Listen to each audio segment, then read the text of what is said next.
نبی کریم صلی اللہ علیہ وسلم نعت سنتے تھے، نعت گو شعرا کی تعریف بھی کیا کرتے تھے۔ بعض نعتوں کے بارے میں، جامی کی نعت کے بارے میں تو علماء نے یہ لکھا ہے کہ جب انہوں نے ارادہ کیا کہ ہم اپنی نعت جا کے بارگاہ نبی کریم صلی اللہ علیہ وسلم میں پیش کریں گے، تو خواب میں اہل حکومت کے ایک ذمہ دار کو یہ خواب دکھایا گیا کہ جامی کو روک دو، اس لیے کہ جامی نے اگر آ کر کے مزار اقدس کے سامنے اپنی نعت پڑھی تو شریعت کی تمام حدود ٹوٹ جائیں گے۔ یہ ہے نعت کے بارے میں، اس کی عظمتوں کے بارے میں۔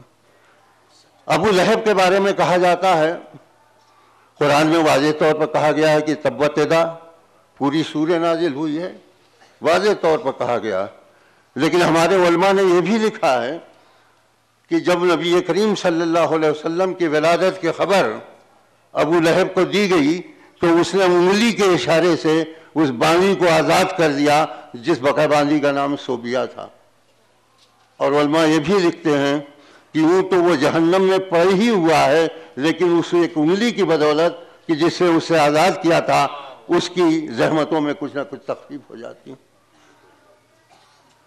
قصیدہ بردہ شریف کے بارے میں بہت سی روایتیں ہیں۔ شاعر بیمار تھا، قصیدہ مرتب کیا، خواہش پیدا ہوئی کہ کاش میں اچھا ہوتا تو جا کر کے بارگاہ نبوت میں اپنا قصیدہ پیش کرتا۔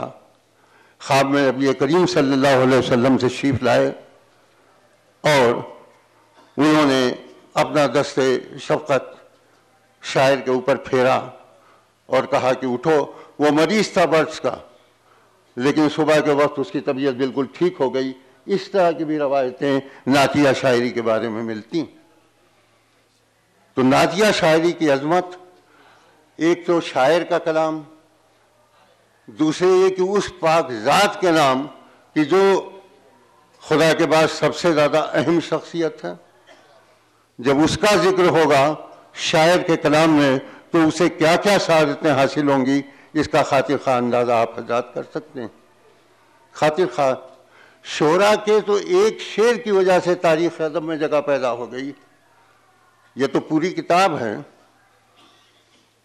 راجہ رام نارائن موضوع کے بارے میں کہا جاتا ہے صرف ایک شعر ملتا ہے کہ سراج الدولہ کے ہارنے کے بعد اس نے ایک شعر کہا تھا جو تاریخ میں ملتا ہے کہ غزالاں تم تو واقف ہو، کہو مجنوں کے مرنے کی، دیوانہ مر گیا آخر کو ویرانے پہ کیا گزری۔ صرف ایک شعر ملتا ہے، لیکن اس کا نام تاریخ ادب کے اندر ثبت ہو گیا۔ تو آج اس کتاب کی رسم اجرا ہوئی جس میں ہمارے بزرگوں کا تذکرہ ہے، صوفیہ کا تذکرہ ہے، اور صوفیہ کی خانقاہوں سے اردو شعر و ادب کا جو سلسلہ رہا ہے اس سے کون واقف نہیں ہے۔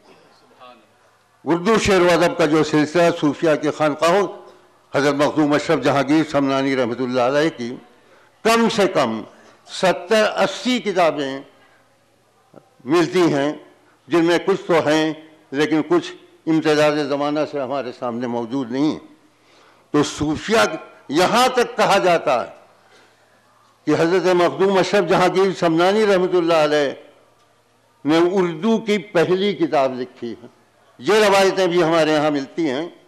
اس پر تحقیق کرنے والے تحقیق کر رہے ہیں۔ ظاہر ہے کہ تلاش و تحقیق، جستجو و آرزو، علم و دانش کی کوئی منزل آخر نہیں ہوتی۔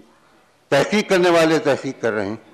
تو آج ہم تفصیل سے آپ سے گفتگو میں کرتا رہوں گا۔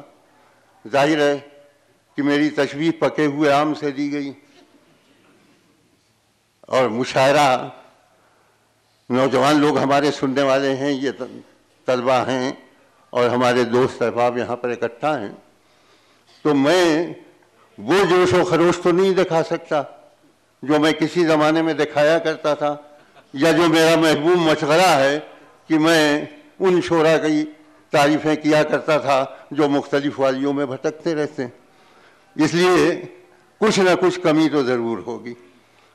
وہ مشاعرے الگ ہیں، یہ مشاعرے بہت ہی پاک میں مطلع کہا تھا، اور اسی سے میں چاہتا ہوں کہ مشاعرے کا آغاز ہو کہ ہر لفظ وضو کر لیتا ہے، ہر شعر تلاوت کرتا ہے، ہر لفظ وضو کر لیتا ہے، ہر شعر تلاوت کرتا ہے، پڑھتا ہے کوئی جب نعت نبی سمجھو کہ عبادت کرتا ہے۔ کہ ہر لفظ وضو کر لیتا ہے، ہر شعر تلاوت کرتا ہے، پڑھتا ہے کوئی جب نعت نبی سمجھو کہ عبادت کرتا ہے۔ تو آپ سے بھی وہی تقاضے میں کروں گا جو عوامی مشاعروں میں جہاں ہم جھوٹ بولتے ہیں، دنیاوی محبوب کی تعریف کرتے ہیں، وہ رویہ آپ بھی مت اختیار کیجیے گا، بلکہ نہایت ہی احترام کے ساتھ شعراء کا کلام سنیں، اس لیے کہ وہ اپنا نذرانِ عقیدت بارگاہ رسالت میں پیش کرنے کے لیے جا رہے ہیں۔ تو وہ رویے یہاں پر ٹھیک نہیں ہوں گے جو عام مشاعروں میں ہمارے رویے ہوا کرتے ہیں۔ سمجھا، درود و سلام کی محفل ہونی چاہیے، ادب و احترام کے ساتھ آپ سنیں۔ یہاں تک کہا گیا ہے کہ جب کوئی شاعر، یہاں تک علماء نے کہا ہے کہ جب کوئی نعت سناتا ہے تو حضرت سعدی پیچھے کھڑے ہو کر بلغ العلا بکمالہ ہی پڑھا کرتے ہیں، یہ بھی کہا گیا، یہ روایتیں ملتی ہیں ہمارے یہاں۔ تو جب اتنی اہمیت ہے کہ ہم اس شخص کی تعریف کرنے جا رہے ہیں کہ جس کی ذات خدا کے بعد سب سے بڑی ہے، سب سے عظیم ہے، جس کے صدقے میں ہم لوگ مسلمان ہیں، تو اس میں آپ سے یہ ضرور گزارش کروں گا کہ وہ صورتحال مت پیدا کیجیے گا جو صورتحال ہم لوگ واقفیت ہونی چاہیے، صوفیہ کے کارناموں سے بھی واقفیت ہونی چاہیے، شریعت کے حدود سے بھی واقفیت ہونی چاہیے۔